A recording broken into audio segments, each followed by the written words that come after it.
ragu-ragu. Bila ini sekan-sekan bukti, ini sekan-sekan bukti dan berpengalaman.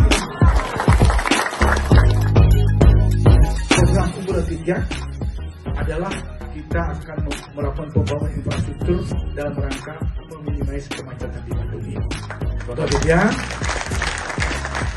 rencana 3 untuk masuk main gate menuju Bandung Utara dan ke barat.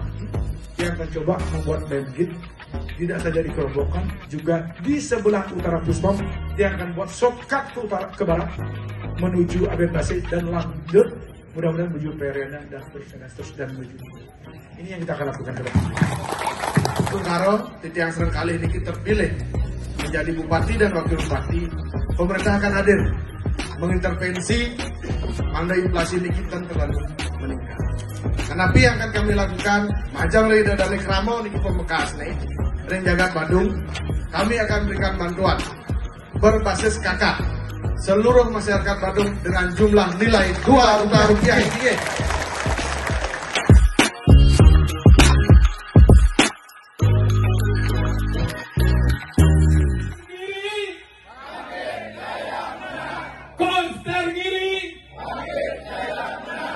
Adi Cipta, Adi Cipta, Puring Kerobokan.